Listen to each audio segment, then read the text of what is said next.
Folks, Black Star Network is here. Hold no punches. I'm real revolutionary right now. Support this man, Black Media. He makes sure that our stories are told. Thank you for being the voice of Black America, Roland. Stay black. I love y'all. All momentum we have now, we have to keep this going. The video looks phenomenal. See, this difference between Black Star Network and Black-owned media and something like CNN. You can't be Black-owned media and be scared. It's time to be smart. Bring your eyeballs home. You dig?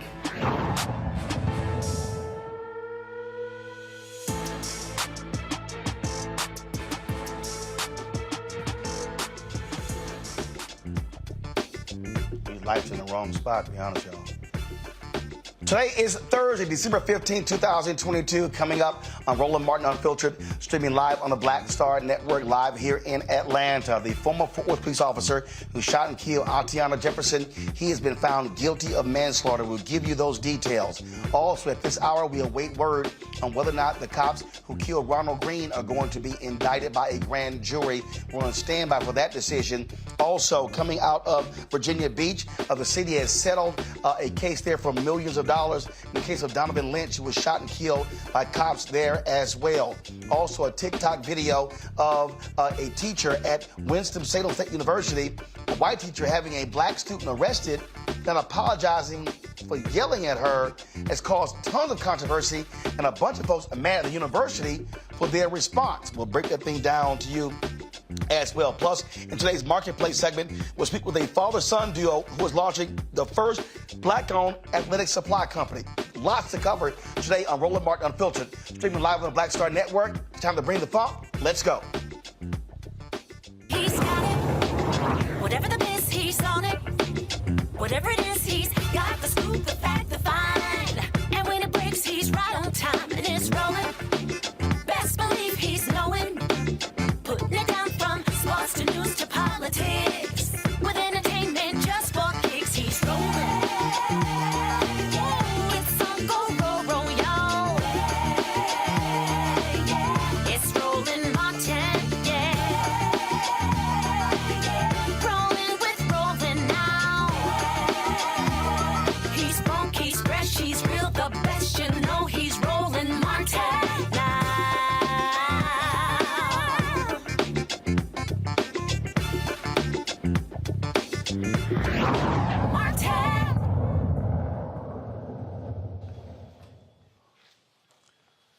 The city of Virginia Beach will spend $3 million for the family of Donald Lynch. Of course, that is the story, y'all, Donovan Lynch, that we've been covering. Shot and killed, you might remember, on March 26, 2021. Folks, this was a story that caused so much consternation there. Donovan was shot and killed by Officer Solomon Simmons. Simmons claimed he shot Donovan in self-defense when he saw Donovan holding his legal gun. A grand jury determined no probable cause to warrant criminal charges against Simmons. Joining me now is the Lynch family attorney, Justin Fairfax. Justin, glad to have you on the show. This is, of course, an issue that you, representing the family, has been really focused on. And in so many of these cases, the only way families have any sense of justice is through a settlement, because very few times officers are indicted for their wrongdoing. That's exactly right, Roland. And thank you for having us on. And thank you again for following this story. We finally have justice for Donovan Lynch and for his family. This has been an extraordinary journey, very painful journey for that family. But we are ending where we started, which is with the truth. Donovan Lynch is innocent. He did nothing wrong that night. He did nothing illegal that night. He simply had dinner with one of his best friends and was out for a fun night out, totally innocent, when he was shot and he was killed, and wrongfully so. And so we were going to fight for justice. I came about 65 or so days ago. The case had been going on for a very long period of time. But when they brought me in, and also Thomas B. Martin, my co-counsel and one of the best lawyers in America, we said we were going to supercharge this case. We were going to litigate it. As you know, I'm a former federal prosecutor in Virginia, and that's exactly what we did. And so just last week, we were very proud that the city of Virginia Beach reached a settlement. We'll give $3 million to the family of Donovan Lynch. And as you mentioned, there's no amount of money that can make a family whole from the loss of a loved one. It's a tragedy, but it also is a measure of justice. And we have to live in a society where the value of our lives is effectuated not just through the legal system, but through how we are treated. And so I was going to fight for justice in this case, no matter what it took. And so we were very happy for the family that they finally got a measure of justice. And again, this really is the only way to achieve justice. And this officer, they say no probable cause, is he still on the street? Is he still policing in Virginia Beach? Yes, Roland, it's our understanding that he is still a member of the force and is still policing. And so we have been, gotten word about that. And so, we're looking at that information. But here's the other thing. We believe that the reforms need to continue. Donovan Lynch's life mattered then. It matters today. It will matter forever.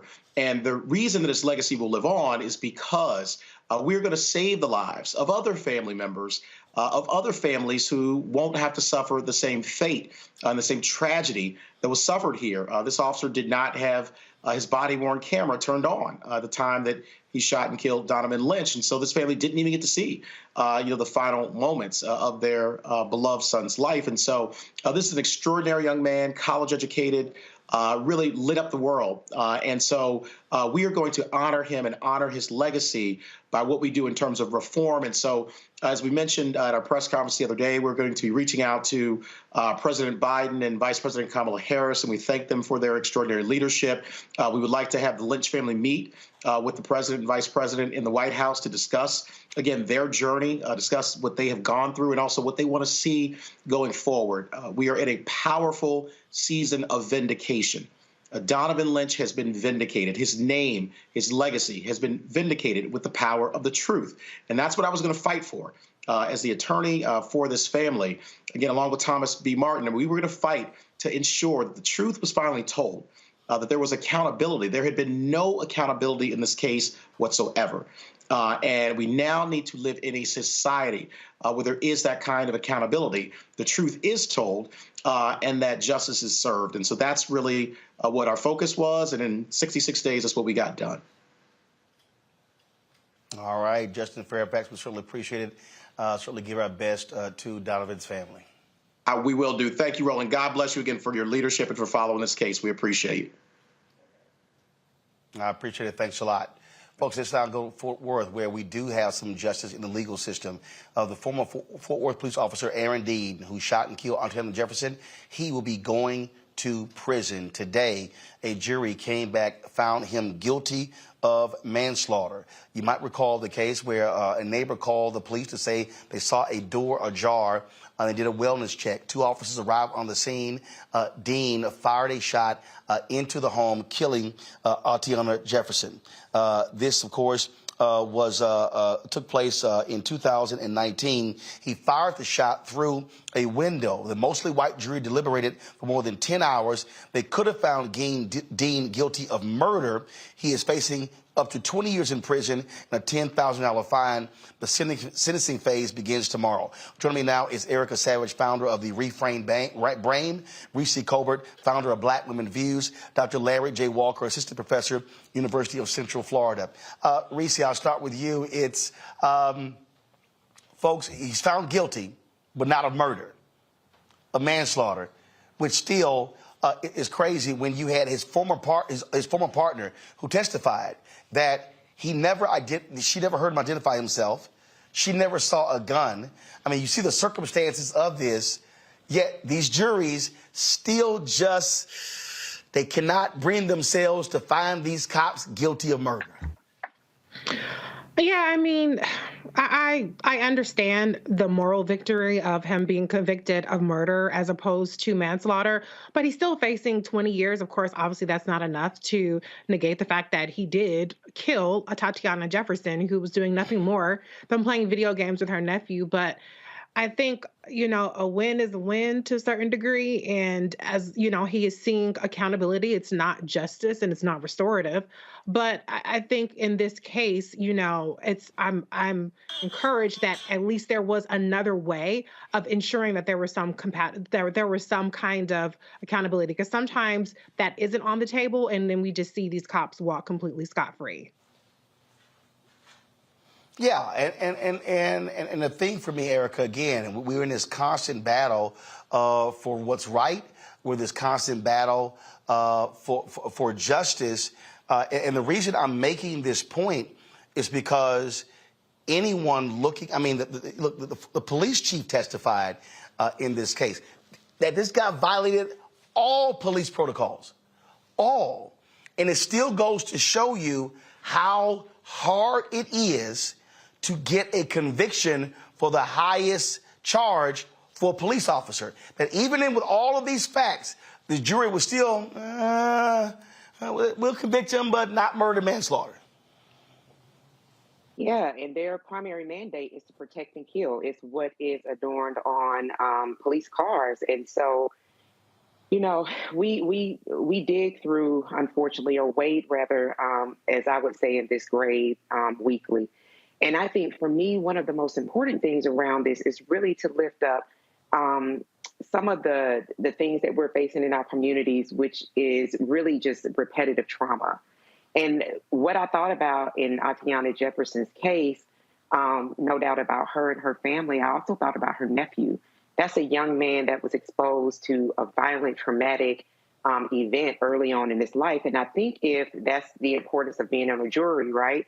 I'm pretty sure all of us have had jury duty, but that is the importance of showing up and ensuring that we're doing all that we need to do to be present to hold people accountable. I can assure you, if in that jury pool, if the victim, the person that was executed, looked like one of their children or their grandchildren, there would be no doubt about what that conviction would look like. So I'm praying and hoping that this person will have to face some type of time in some type of prison facility, that young man who bore witness to trauma by someone who is, by Maslow's hierarchy of needs, one of the base needs that we all have as humans is safety, right?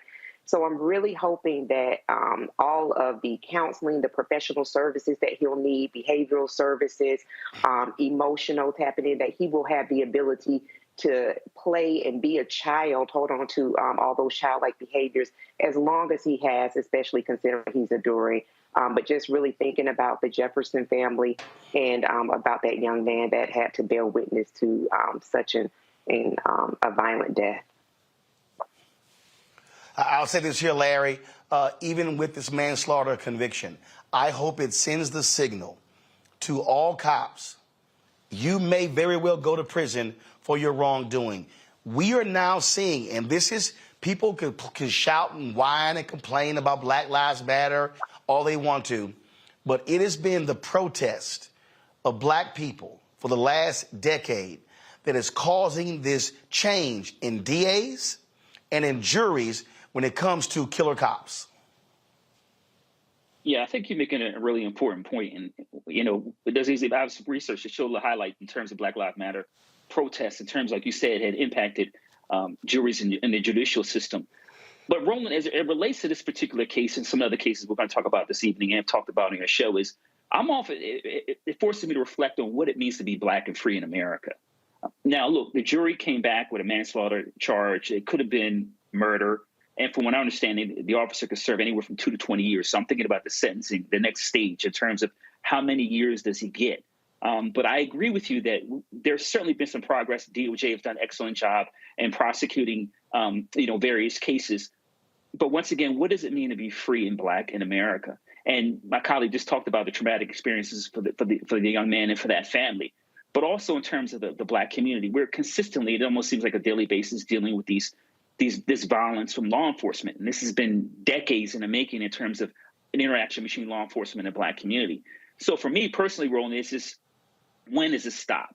Obviously, we need to keep pushing, not only in terms of at the state and local level, but the DOJ and the Biden administration, to make sure that we're taking a critical look on these issues. And then obviously also at the federal state level in terms of having a conversation about some comprehensive reform to address police behavior.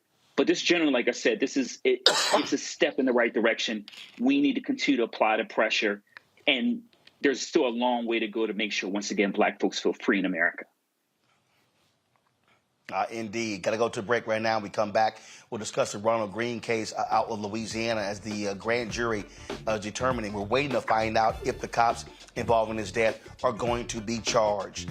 Folks, you're watching Roland Martin Unfiltered on the Black Star Network. Don't forget, download the Black Star Network app. Available on all platforms: Apple phone, Android phone, Apple TV, Android TV, Roku, Amazon Fire TV, Xbox One, Samsung Smart TV. Support our Brina Funk fan club. Your dollars make it possible for us to do what we do. Checks and money orders. Go to P.O. Box 57196, Washington, D.C. 20037-0196. Cash App, $RM Unfiltered. PayPal is R Martin Unfiltered. Venmo, RM Unfiltered. Zelle is Roland at RolandSMartin.com. Roland at RolandMartinUnfiltered.com. And, of course, you can get a copy of my book, White Fear, How the Browning of America is Making White Folks Lose Their Minds, available at all bookstores, online, Amazon, Barnes & Noble, Target. Also, download a copy from Audible. We'll be right back.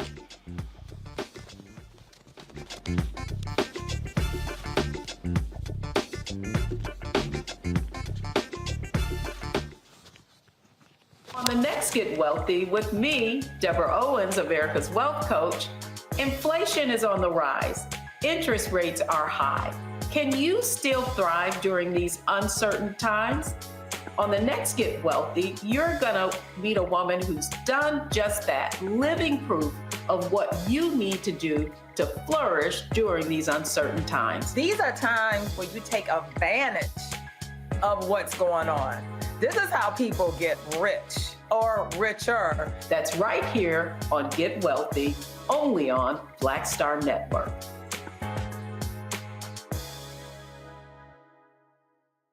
Hatred on the streets, a horrific scene, a white nationalist rally that descended into deadly violence. White people are losing their damn minds.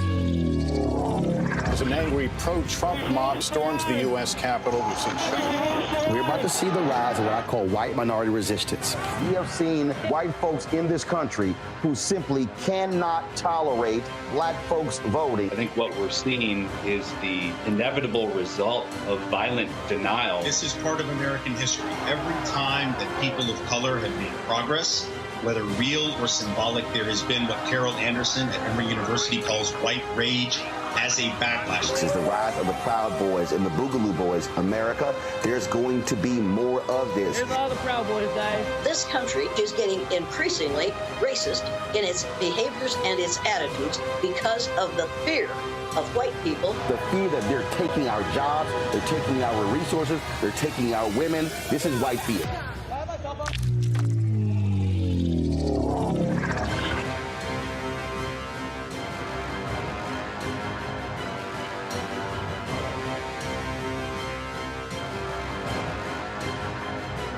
On the next A Balanced Life with me, Dr. Jackie, 'tis the season, tree trimming, party going, and gift giving.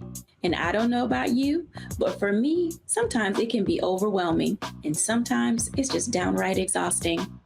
Surviving the holiday season, we've got tips for you for staying sane, solvent, striving, and thriving, and sometimes keeping a little money in your pocket. 2 things just out of the gate: set boundaries and set a budget.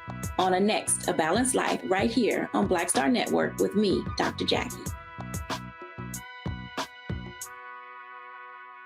You want me to do something crazy, but I don't know what to do. I'd rather just sit here. Hi, this is Cheryl Lee Ralph, and you are watching Roland Martin, Unfiltered. I mean, could it be any other way? Really? It's Roland Martin.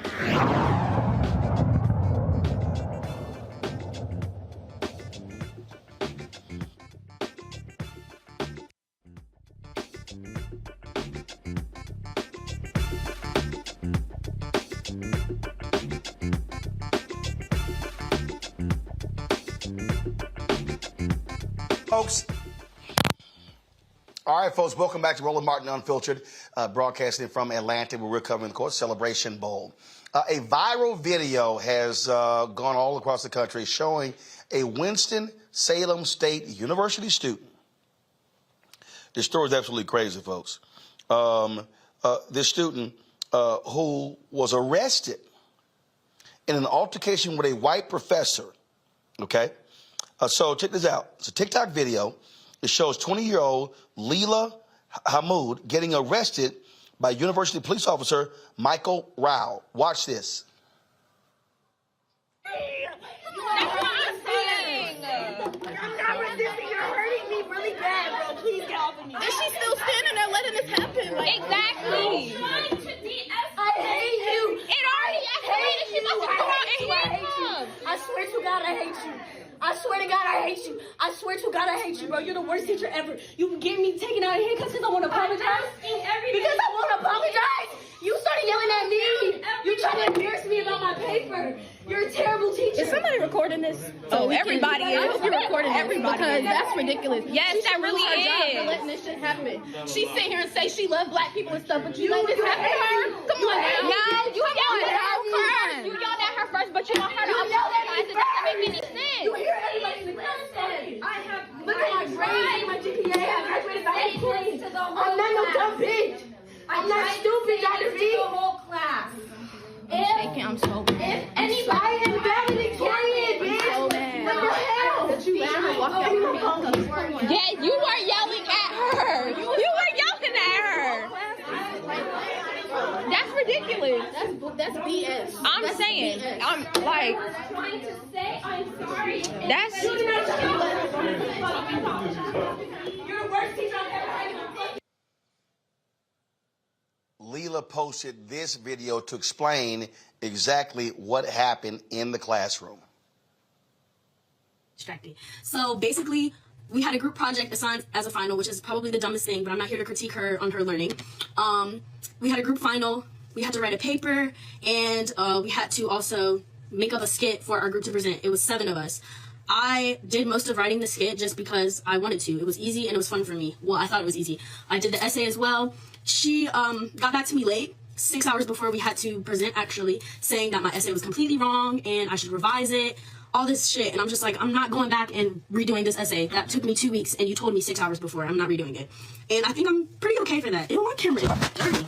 I think that wasn't a bad idea of not redoing it. I didn't feel any type of way, and I still came to the final to present with my group because that was what we were supposed to do. I did not say anything when I did come into the class because, like I said, I was already frustrated at the fact that she told me my whole essay was wrong. So I come into class and Didn't say anything to her. She's talking. She's assigned us to our groups, and we're going to talk about what we're doing for the project before we actually have to do it. So I'm talking to my group members and come present it. So we talked about that, and she was like, well, it is wrong and you should redo it because it's going to greatly impact your grade. Once again, said I did not care about that because I'm only here to present with my group so that my group does not get a 0 on this. Well, I got hella views. Well, look at my story. So, boom, she starts getting loud. She starts yelling at me, telling me this is her class, so it doesn't matter what I think. I'm getting loud back. I'm not going to sit here and lie to you guys. I got loud back. I was raising my voice too. I'm like, Dr. V, like, you're yelling at me. I'm not going to redo it. I'm here to present with my group. Like, I'm here to get this done and get out. And she's like, you need to get out. Like, I want you to leave. And I'm like, leave? No, like, I'm here for my group project. Turn the comments off. How do I do that? And she told me to get out of the classroom, and I literally refused. I was like, I'm not going to leave. This is our final exam, and I didn't do anything wrong other than responding to what you said to me because I did not say anything to her.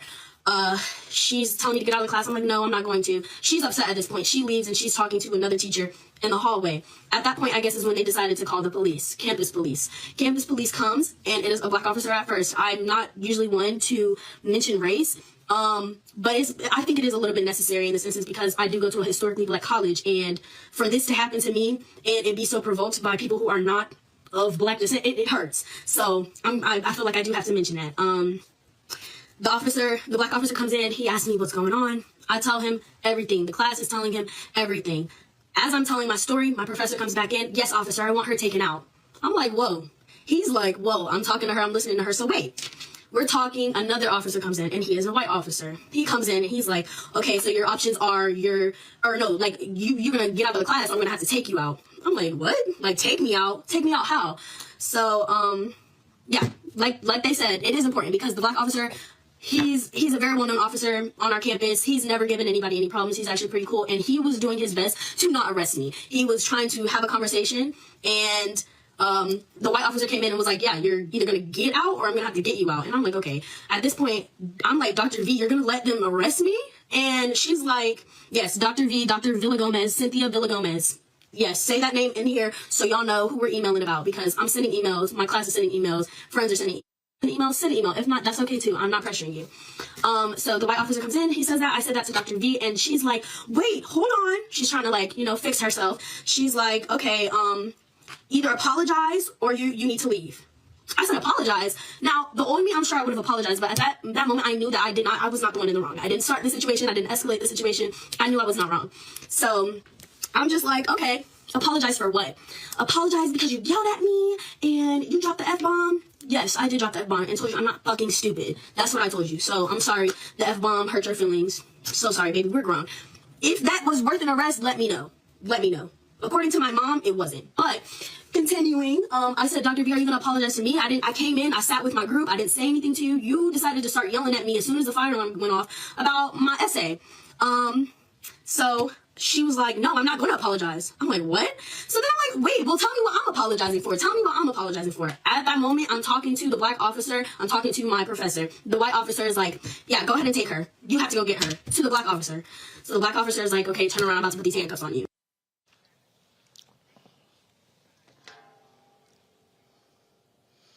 All right, folks, Winston-Salem State released a statement. Here is what they said. We received a report that there was a significant commotion in Carolina Hall this morning. And as such, a WSSU employee nearby called for the assistance of law enforcement after they tried to de-escalate the situation. We understand that the weaponization of police is a prevalent problem in our community. However, that is not what happened in this incident.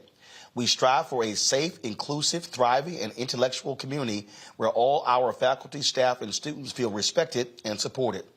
To that end, we will take swift and appropriate measures against any situation that contradicts those ideals. Now, here's the deal.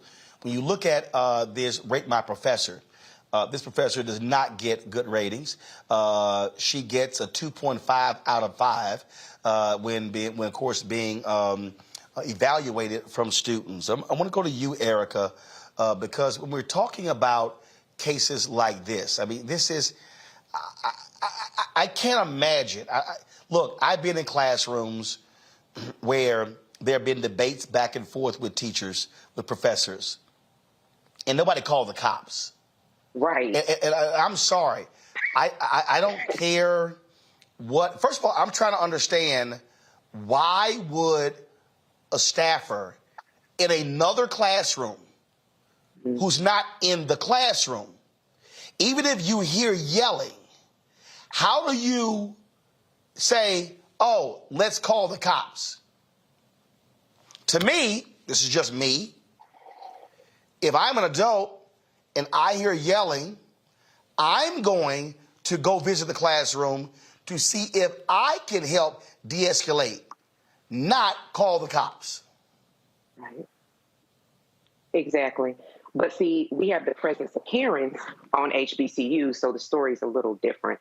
I think what was very interesting about that statement that was issued, you know, the top and the bottom, and then you have this one line about the weaponization of police, and then the very firm, but this was not the case. I'm really glad that Leila's mother is there to support her, because I'm going to assume that she is the one, you know, her family's the one that takes care of her tuition. And just thinking back to 2017, at the beginning of the Son of a Klansman's administration, where we saw the numbers of students that were enrolling to HBCUs, my son at Morehouse was, you know, he was no different from those numbers of kids. And so just thinking about that kids were actually enrolling in HBCUs because of the real intense racism, everything that came with the Son of Klansman's regime, all of that they were feeling, very young students, is that they wanted a place of safe haven, protection, in academia. And that's what it brought to them. So what I love is really the stand that Leila has, that she has already started shooting off emails. She got email city rock and rolling.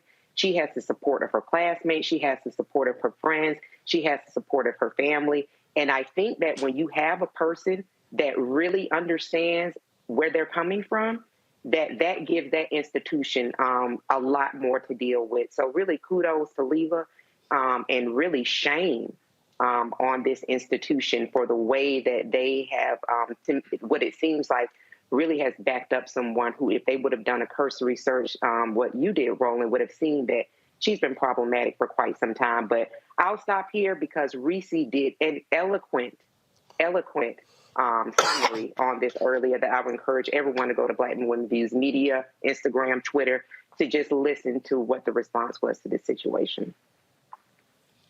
But before I go to Reese, I want to go to Larry. Larry, you're a professor. Based upon what you see here and what you've heard described, how do you handle that situation? So, Roland, you know, I'm looking at this from a number of perspectives. I'm an HBCU alum. My son is also currently enrolled in HBCU. And as you mentioned, I'm a college professor. So sometimes you have conversations with students, debates in class. And, you know, this is what higher ed is. You engage in, you know, passionate discussions. But this is really a failure. This is a failure by the professor. And I watched the young lady's, you know, her entire Instagram, and in terms of her video, in terms of her describing everything that happened from beginning to end. And as an instructor, first of all, and we even know this, we're not just predominantly white institutions, but HBCUs, that, and you saw this in this situation, that law enforcement can be deployed and also be responsible for creating more trauma for Black students. You should never call law enforcement unless we're talking about violence in terms of my using a weapon or a knife or some other situation. I would have never called law enforcement. I've never gotten to the point where I had to call law enforcement for a student. I currently teach at a predominantly white institution. I've also taught at HBCU. I have never engaged in it and gotten things that gotten that heated or what I felt like it was dangerous and my life was in the line. This professor didn't take the necessary steps in terms of whatever feedback she was giving her on her paper, in terms of a realistic timeline to say she needed to rewrite the paper. That was also a misstep. And then engaging in that student in class. Now, if she decided to engage her, she should have engaged her after class and had a conversation showed a level of respect, because you heard the young lady say like she felt like she was being disrespected. It is also a failure on law enforcement. Once again, the white police officer comes in after Black police officers having a conversation and then instructs her to take this young lady outside the classroom and arrest her. That is uncalled for. And then lastly, Roland, it is a failure by the president and other administrative leaders to put that statement out. And they put out another statement before that. But the bottom line is, overall, for people who thinking this professor should be fired, I will remind them that she is tenured and that it is difficult to fire tenured professors. I've seen it in my institution. I've seen it in other institutions. But overall, this is a failure in terms of leadership in the institution. This is an absolute failure by the professor to call police on a young sister who attended an HBCU because they are supposed to be safe spaces. And then lastly, we can't allow this to happen. And I hope that the professor face repercussions. So, control room, do y'all have the video from Tennessee State? Okay. So y'all remember, it was just a couple of weeks ago. This happened at HBCU Tennessee State. I said, what is your name? Out here, get out. You're failed this course, whatever your name is. Out! Out! Out! Out! That white teacher was yelling in the face of a black student. That video went viral. That teacher knew what was coming down, Reese. He quit the next day. What do you have to say?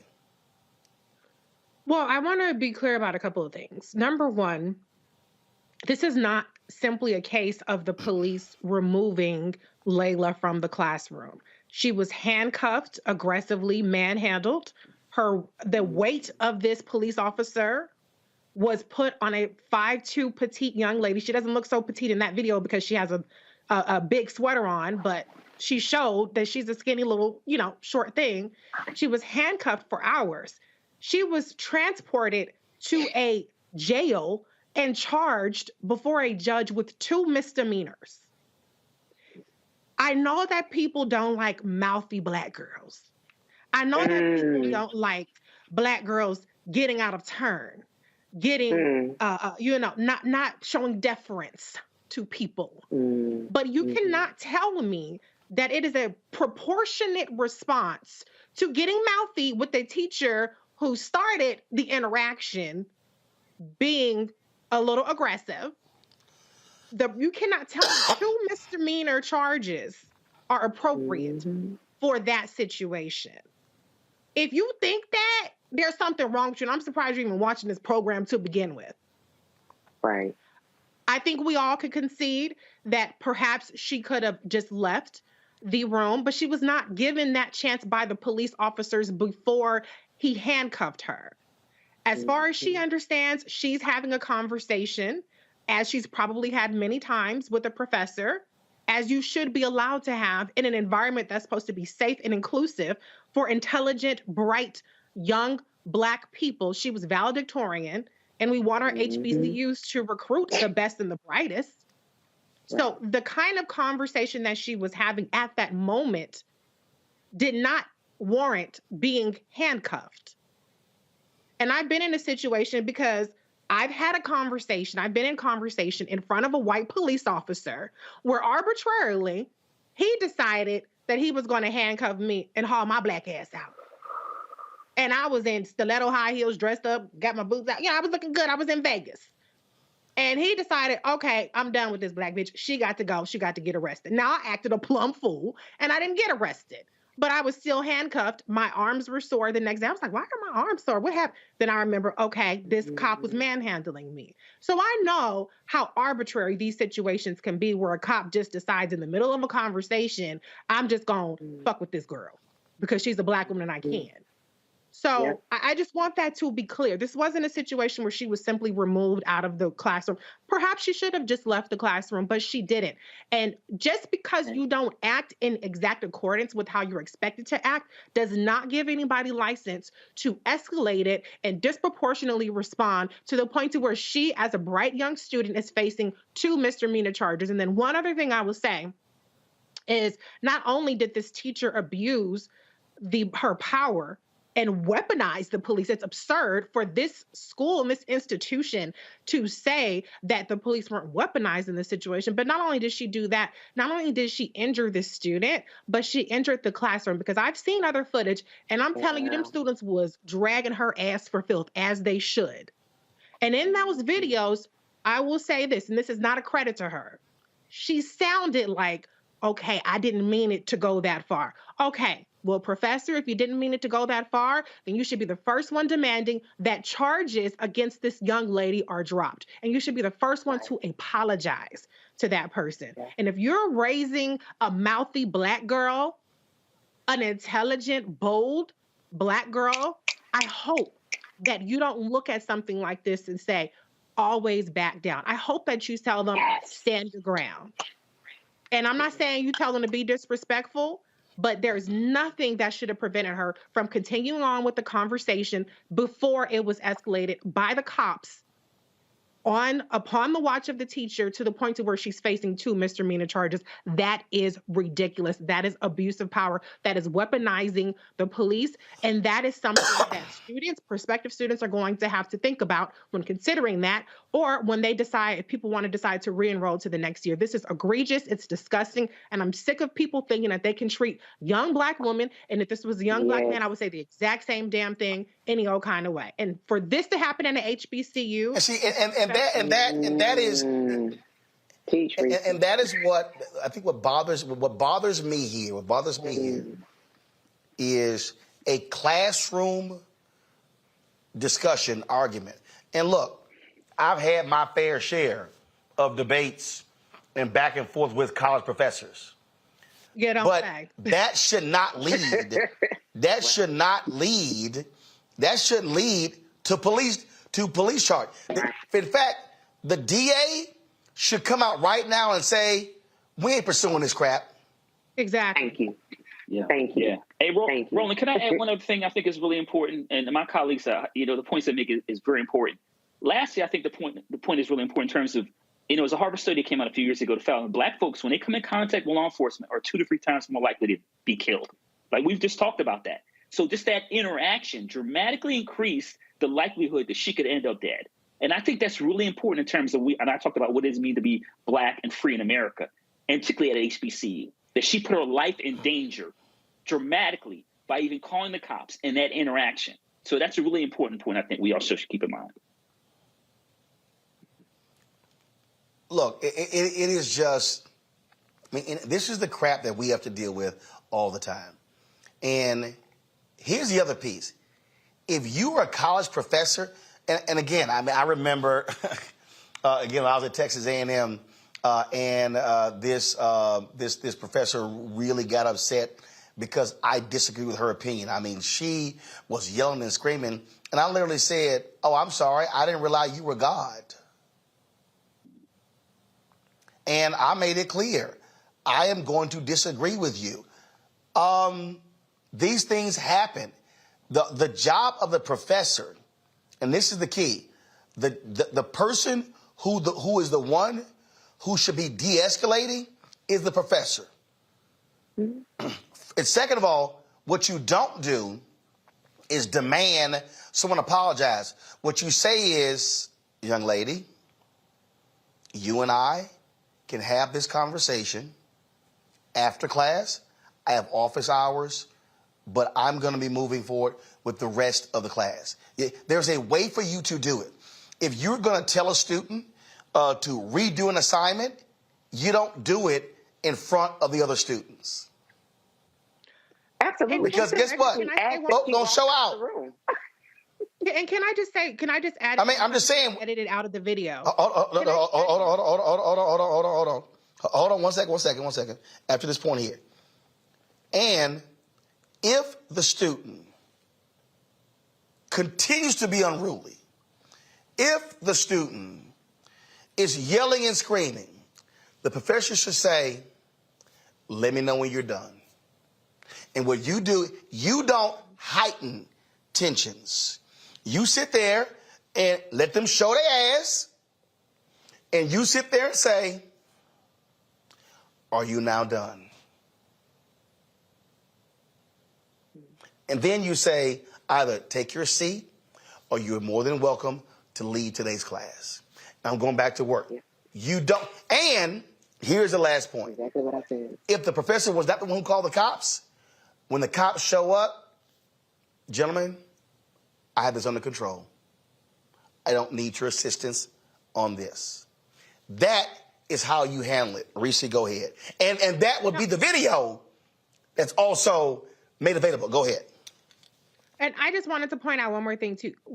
The way that the exchange started was there was a fire alarm that was going off, and the young lady was on the way, out because there was a fire alarm going off when the teacher started the confrontation. So it wasn't like she was in the back of the room and they were yelling at each other or anything like that. I mean, it was because of the fire alarm going off that she was even having any kind of passing by the teacher or anything. So I know some people probably just think that she was just out there acting a plum fool and starting stuff with the teacher, but that is not at all what happened. Again, this is a perfect example when we talk about when cops don't de-escalate. If you're dealing with young people, even college students, you're the grown-up. You're the one who should be in control of the situation. And what you do is recognize, I'm not going to allow this thing just to continue and just go on and on and on. And Winston-Salem State, I've been to that campus. I've spoken on that particular campus. The university administration, they should be calling for these charges to be dismissed. This is not how you handle academic disagreements between a student and the professor. You do not bring in the criminal justice system. This is an academic situation. You handle this internally. You do not go to the criminal justice system. I do not care. Exactly. Going to a break. We come back. More on Roland Martin Unfiltered right here on the Black Star Network.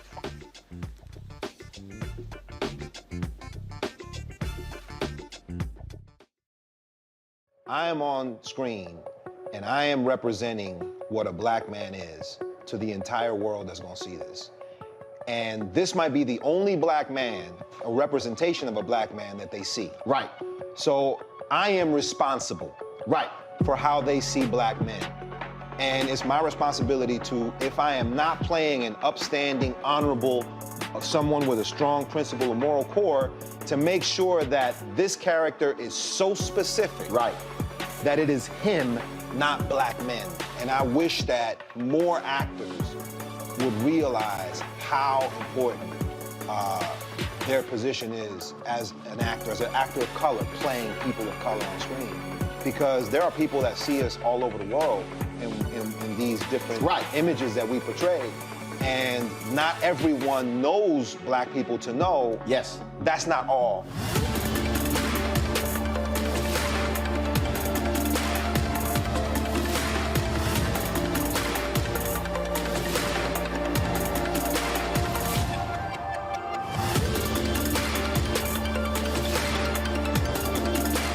This is Judge Mathis. What's going on, everybody? It's your boy, Mac Wild. Hey, what's up, y'all? It's your boy, Jacob Lattimore, and you're now watching Roland Martin right now.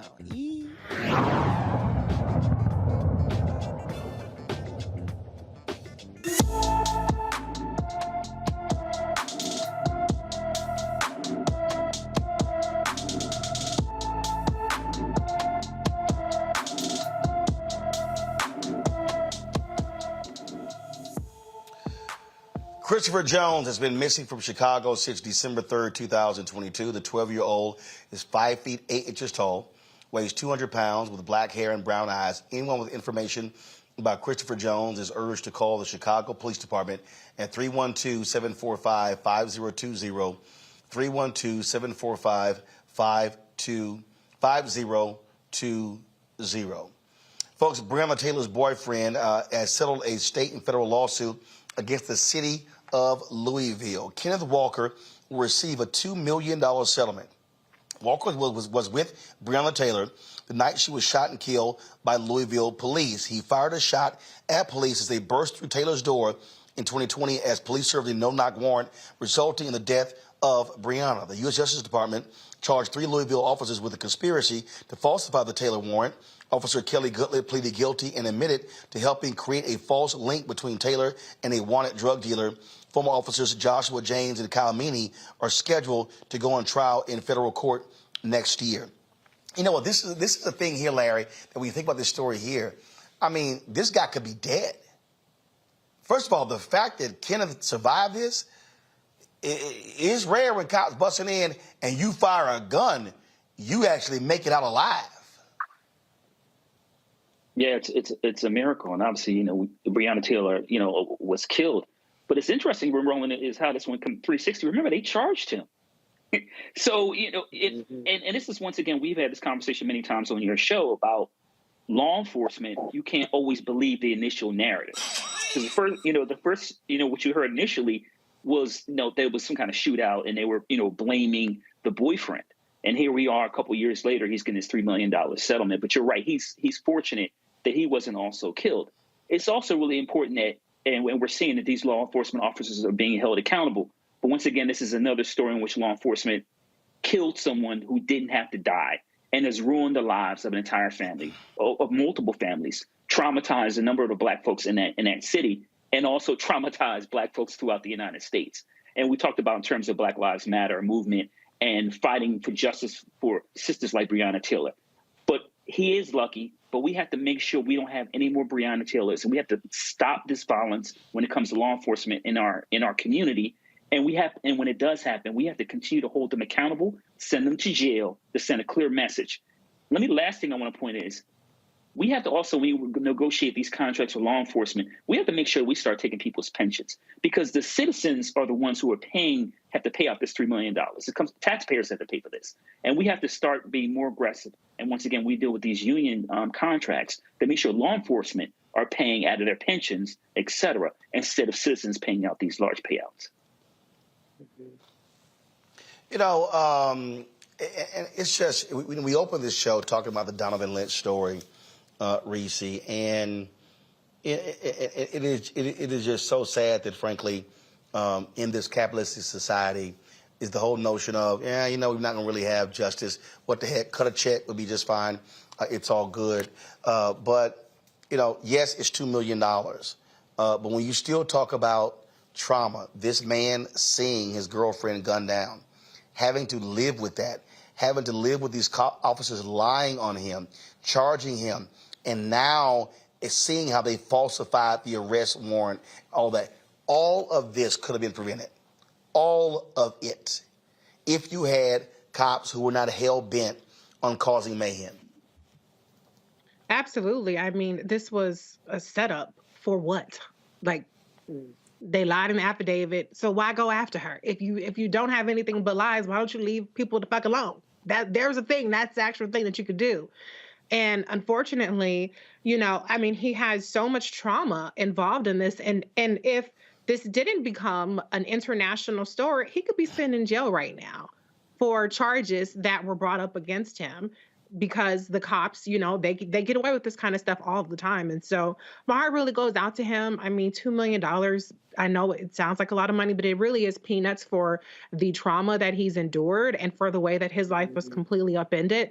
And it's just, I want to stop seeing this happen to Black people, but every time you go out there and you harass and you torment and you just violate Black people, they absolutely should get some sort of settlement at a bare minimum.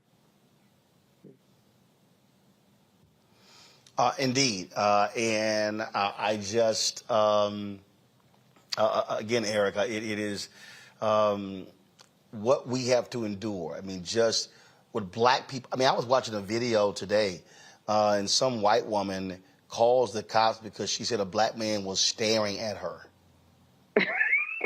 I mean, like literally, and these cops roll up, and it's like 4 or 5 cops, and the brother's like, "Are you serious?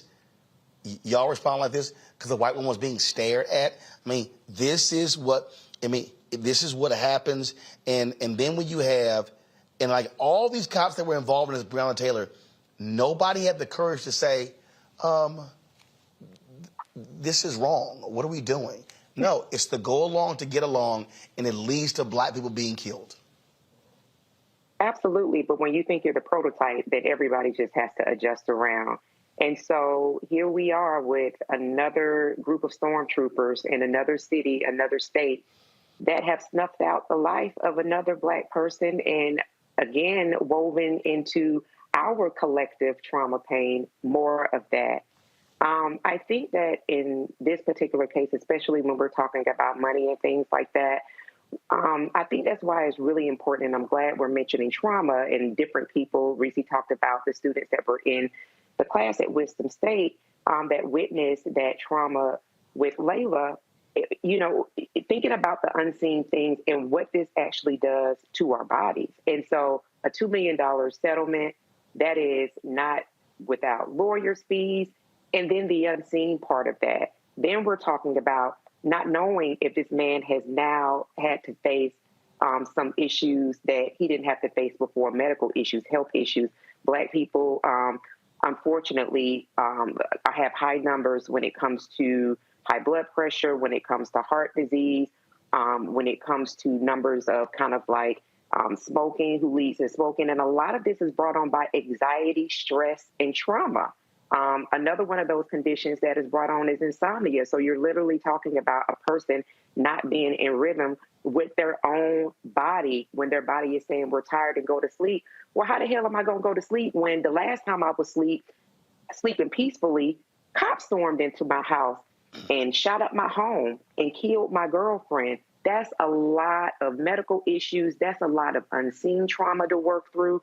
And those are a lot of things that undoubtedly take years off of Black folks' lives. So you all are right that the money is not a lot of money when you actually have to count the cost of what has happened, what he's experienced in this event, his family's experiencing, and then you multiply that by our experience as the Black collective since our time on the shores. It definitely makes you pause. So for this case, I really do hope, again, just as I did with that young Black man, that this brother does have a really good team of people wrapped around him, especially around that mental health and wellness. Yeah, it's just, again, we do so many of these stories. Look, right now we're still waiting to hear a decision on the grand jury if they're going to return an indictment in the case of Ronald Greene in Louisiana, and so we're still waiting to hear that. Hopefully we get word before we sign off for today's show. But it's just so much that we have to endure when it comes to dealing with police. And that's why that Winston-Salem State story is so painful, because it's just too many examples. We know what happens when cops show up. Yeah. Okay, white folks can yell, holler, and scream at cops. It's all good. We end up dead. But not even just dead, but facing trumped up charges. Like, that's like, you know how many Black people face trumped up charges just by having interaction with the cops, resisting arrest and all kinds of stuff. Like, that's also very damaging part of interacting with the police. Mm-hmm. Yeah, absolutely. It just, it's just so unfortunate. And again, all people who keep yelling, "Oh, how dare you talk about defund the police?" It's time for them to get their act together. And I really hope that Kristen Clark's Civil Rights Division is able to get guilty pleas, get guilty verdicts from these cops for what they did, because Breonna Taylor still should be with us. Atatiana Jefferson should still be with us. But it was the actions of rogue cops that led to their death. And other cops could have stopped them, but they didn't. All right, folks. Going to a break. We'll be back with more on Roland Martin Unfiltered on the Black Star Network. Download our app, Apple phone, Android phone, Apple TV, Android TV, Roku, Amazon Fire TV, Xbox One, Samsung Smart TV. Join our Bring the Funk fan club. Send your check and money orders to P.O. Box 57196, Washington, D.C. 20037-0196. Cash App, $RM Unfiltered. PayPal is R Martin Unfiltered. Venmo is RM Unfiltered. Zelle is Roland at RolandSMartin.com. Roland at RolandMartinUnfiltered.com. And be sure to get a copy of my book, White Fear, How the Browning of America is Making White Folks Lose Their Minds. Available all bookstores, Barnes & Noble, Amazon, Target. You can also download a copy of the book on Audible. We'll be right back.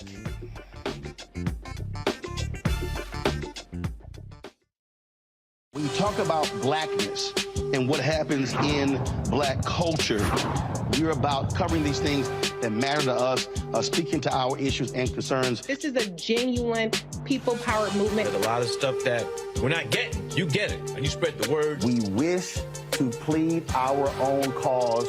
Too long have others spoken for us. We cannot tell our own story if we can't pay for it. This is about covering us. Invest in black-owned media. Your dollars matter. We don't have to keep asking them to cover our stuff. So please support us in what we do, folks. We want to hit 2,000 people, $50 this month, raise $100,000. We're behind $100,000, so we want to hit that. Y'all money makes this possible.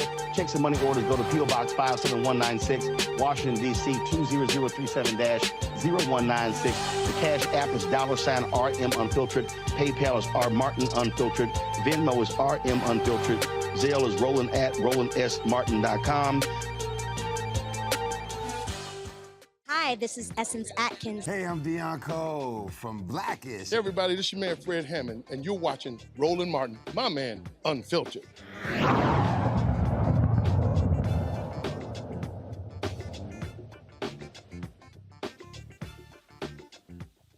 Curry story where he was accosted in a hotel in Colorado Springs. Well, guess what?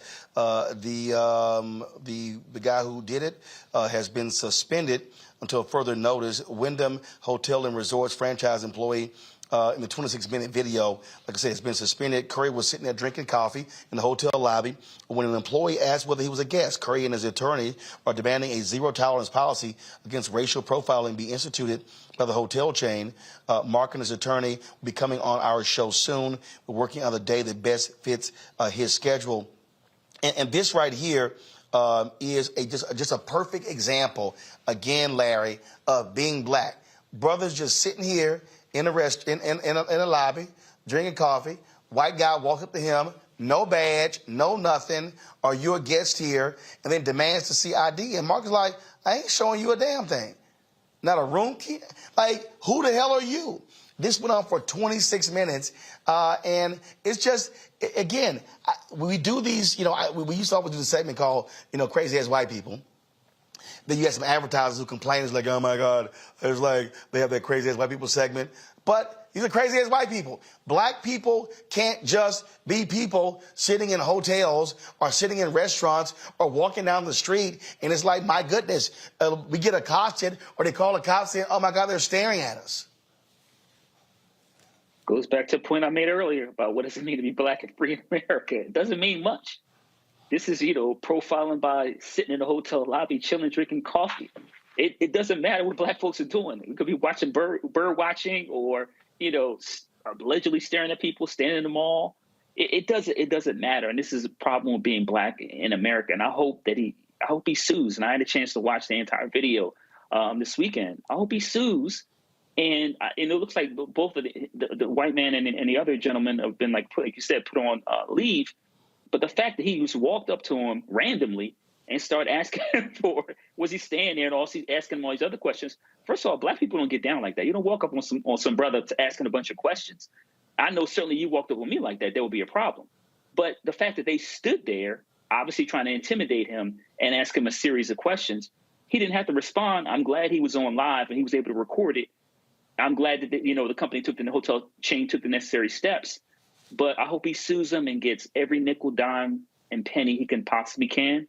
But once again, Roland, this is just another situation in which black folks are just minding their business and someone comes up to them and start harassing them. And then you have white folks ask, well, why are you so worried about racism? Well, it's embedded in every aspect of our society, whether you're in a hotel or anywhere else. And people are sick and tired of being sick and tired, as Fannie Lou Hamer once said. And you know what? I'm sorry, Reese. I don't want to hear suspended. I'm sorry. If your hotel, if you have a policy, and first off, you should be wearing hotel attire and a name badge so I know who's talking to me. And if you just randomly walk up to him, and if the security video shows that this guy didn't approach anybody else who's sitting in there, no, you shouldn't have a job.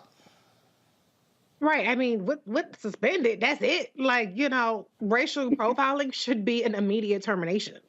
and harassing a guest should be termination, you know? So it's such a cop-out. I've seen people fired for leaving for much more mild conduct on TikTok. So you can't tell me that y'all can't just get rid of this guy. I mean, he's not the CEO, he's not the president. He is a regular employee that just thought a black man sipping coffee in the lobby in the morning didn't belong, which is ridiculous. I mean, we should all be so lucky to hang with Mr. Cooper. So he really should have been asking for an autograph instead of accosting Mark Curry. Mm-hmm. But it just keeps happening, Erica, over and over and over again. And this is the reality of the crap that we have to deal with. And you said it earlier when you talk about elevated blood pressure and stress and all of those different things. And then the amount of time it takes us to come down from that when all the brother was doing it. And look, and I know Mark, okay? Mark is Mr. Chill. Mr. got some jeans on, some tennis shoes, and a polo, and just chilling. And that's Mark, not sitting here acting a fool. And it's like, damn, can we just sit and drink some damn coffee? Listen, and brother looked like he was tired. Leave black folks alone, because we actually really don't bother anybody.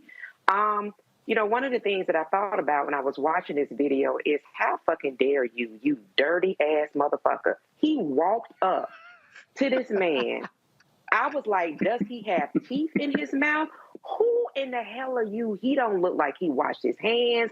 I don't know if he been hunting. So the audacity.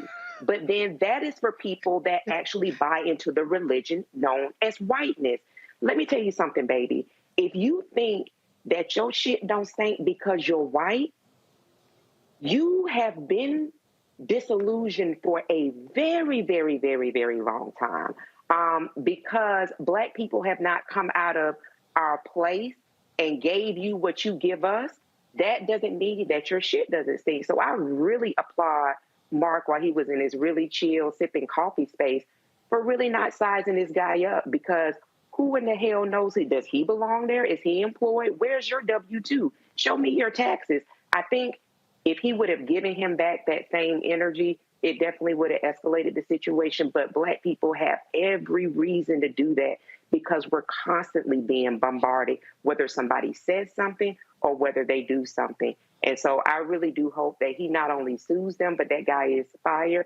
But I hopefully he comes out with some stock shares as well, because they absolutely owe him.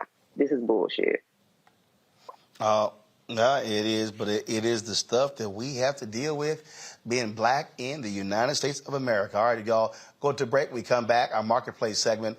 We will talk to a father and son duo owning an athletic apparel company. We'll break it down next. Roland Martin Unfiltered on the Black Star Network.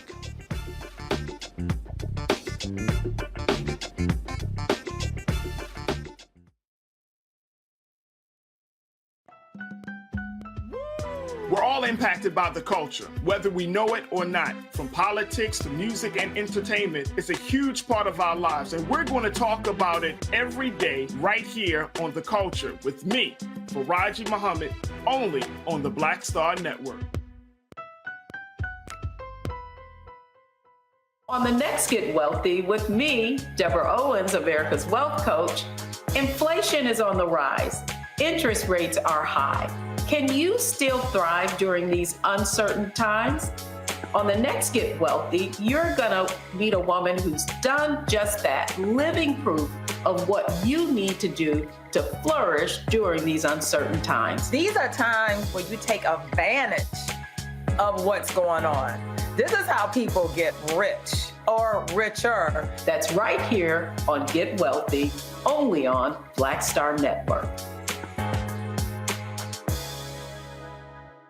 Hi, I'm Israel Houghton with Israel and New Breed. What's up, what's up? I'm Dr. Ricky Dillard, the choir master. Hey, yo, Peace World, what's going on? It's the Love King of R&B, Raheem Devon, and you're watching Roland Martin, Unfiltered.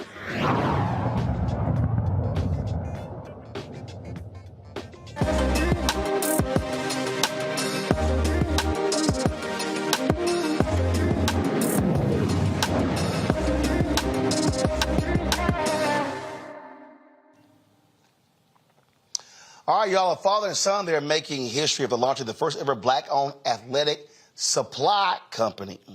After years of supporting his son in sports, Arande Booker noticed all the equipment his son's team was using for the 4 major companies, and none were black-owned. So he was like, yo, let's do this. So joining us now, both of them, Kendall, as well as Arande, they started Book Dog Sports. They joined us from Atlanta. Glad to have y'all on the show. So, all right, what kind of apparel are we talking about? Or what kind of athletic supply are we talking about? Yeah, supplies like basketballs, footballs, baseballs, soccer balls, some equipment and some merchandise as well, like just athletic gear that you can wear. So, so y'all are so you credit your own as opposed to selling Spalding or the other sort of kind of basketballs, things like that. Yes. We manufacture our own balls. We go through the process of working with different manufacturers to find out what type of leather we want, how we want it to feel, what logo we want on it, and then we get the ball. We practice with it. We've given it away to some basketball teams and some trainers to use, and they put it in there. So then we get, after, say, about 6 months or a year, we see how the ball wore, how long it lasts, what did they think about it, what did the people think about it. We do all of that before we actually come out with the product. So the first product that we came out with is the basketball. Wow, that's pretty cool there. It's pretty cool. So in terms of doing this, how your sales been and how you marketing it as well? Well, we started off with just marketing on Facebook and on Instagram. We did a press release that was on Black Enterprise. The sales were pretty good. And we just go to the basketball games a lot, talk to the different coaches that we play with the ball. We're just doing a lot of grassroots, talking to different organizations, different teams as Kendall plays in the games and the tournaments. Right now it's high school period, so sort of kind of talking to a lot of the high school coaches that play against the TIS team. Got it. So Kendall, was it in terms of the role that you played in this? Were you the guinea pig with the equipment? Or was it all your dad's idea, or do you say, you know what? Let's sit here and ratchet this thing up? Well, I most definitely was the guinea pig with the ball. I was shooting with it a lot, dribbling with it a lot. And in terms of it being my idea, it was mostly his. But when he mentioned the idea, I thought it was a really good idea, and I supported him 100%. Questions for my panel. Larry, you're first. Yeah, so congratulations. It's a great concept on trying to build Black wealth, generational wealth, which we talk about a lot of times on this show. I want to talk about, and I'm a big sports fan, but I want to talk about this in terms of how much air is in the ball, in terms of the guidelines. So, whether it's AAU or the NBA, et cetera, I know that the ball has a certain, pressure and all that. Can you explain how you've met all those, requirements and, in terms of where the ball is being used, like I said, if it's AAU or some other, entity, how that's going? Mm-hmm. As far as like the composition of the ball, when we were creating the ball, we would talk to manufacturers who manufacture balls, right? So we already know about the pressure, the weight, everything needs to be. We told them what guidelines we wanted to be in. So we used the guideline of NHFS, and we took those guidelines. The ball has to be a certain Pantone color. The ball has to be a certain weight. The ball has a certain kind of core. So we had to make sure we met all of those. So once we got a ball that we felt like met those specifications, that's the ball that we went with. As far as what it's being used right now, it's being used at some high schools for practice ball because it's not certified just yet. It's also being used for some AAU teams and for some training facilities here in Atlanta that we have personal relationships with. They purchased the ball to support us as well. We have a purchase from the Syracuse PAL organization. Shout out to Syracuse Police Department. They purchased some balls as well. So it's just been, like I said, more grassroots in where we are right now with the AAU team. So we're trying to get it more so to everybody and in all the households. So Black people, Chinese people, it doesn't really matter. So basketball is a quality product, but it's brought to you by our Black family. Let's see here. Erica. Hi, yes, and congratulations to the both of you. So excited to hear about this venture. As my son played, I wish I would have known about you all company. My son played sports throughout all of his years in school. My question for you is, I love what you said around Black people contribute so much to sports. It almost made sense to really develop this athletic company, this sporting goods company. Can you talk a little bit about the responses? You said that you really go around kind of a grassroots efforts, talking to different organization people in schools. Can you talk to us a little bit about what the reaction and response is when you tell people about the product that you all have available? Well, it really depends on how we introduce it to them, right? I like to give it to them so I can get their honest opinion, so I don't say that, I manufacture this basketball, so it won't be biased. So sometimes you give people the ball, like, what is this?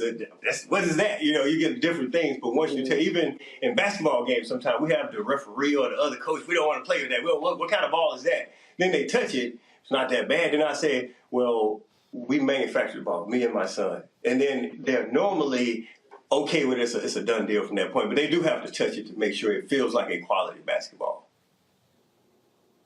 Congratulations. And outside of that, Reese has really been great. Sorry. Go ahead. Oh, I'm sorry. No, go ahead. I was saying, other than that, most of the response has been the ball feels good, the ball dribbles good, it's a great ball for shooting. They compare it to other balls. They really like the feel of the ball. So, in most sports, especially basketball, when you have the ball in your hand, it has to feel good in your hand for shooting, for dribbling. If the ball makes your hands hurt, nobody wants to play with it. So we haven't had any issues with the way the ball actually feels and bounces. All right, Reese? Congratulations again, as everyone else has said. I'm curious to see, in terms of scaling up, what are your goals in terms of units moved and production times and things of that nature? Well, right now, we do some statistics that we looked up, and there's about $264 million worth of basketballs being sold. So I'm thinking, from a scale perspective, if we can reach 1%, that would be awesome. 1% of 200 million, that would be awesome. So we're looking more so if we get to half a percent within the first couple of years, but we also need to grow by introducing other pieces of equipment. So we're looking to sell basketballs, we're looking to sell training basketballs, we're looking to sell footballs within the first year. So we're figuring that if we can move 1 million units within the group of those two balls, then we'll be poised to move forward even faster in the future. Awesome. All right, then. Where can people get more information regarding your athletic company? At www.bookdogsports.com. You can also follow us at The Real Book Dog Sports on IG and Book Dog Sports on TikTok and Book Dog Sports on Facebook. All right. Folks, I appreciate it. Thanks a lot. Good luck. Thank you. Thank you. Okay, then. Erica, Reese, Larry, I appreciate y'all joining us. Folks, sorry we were a little bit late. We were interviewing T.I. For one of the interviews for our season 2 of Rolling with Roland. Earlier today, we had Lou Gossett. Tomorrow, I'll be talking with Omar Dorsey, Queen Sugar. And so we got different things happening. Plus, tomorrow, I get the Celebration Bowl that's going on. And we'll be live on Saturday as well. So a lot of things happening here with Roland Martin Unfiltered and the Black Star Network right here in Atlanta. Folks, that's it. Don't forget, if you want to support us in what we do, download the Black Star Network app, Apple phone, Android phone, Apple TV, Android TV, Roku, Amazon Fire TV, Xbox One, Samsung Smart TV. You can also, of course, support us, Bring the Fuck Fan Club, by joining Senior Check and Money Order, P.O. Box 57196, Washington, D.C. 20037-0196, Cash App, $RM Unfiltered, PayPal is R Martin Unfiltered, Venmo is RM Unfiltered, Zelle is Roland at RolandSMartin.com, Roland at RolandMartinUnfiltered.com, and of course, get a copy of my book, White Fear, How the Browning of America is Making White Folks Lose Their Minds. Available bookstores everywhere, Amazon, Barnes & Noble, Target. Download your copy from Audible as well. That's it. I'll see you tomorrow from Atlanta. You know how we end the show. Holla!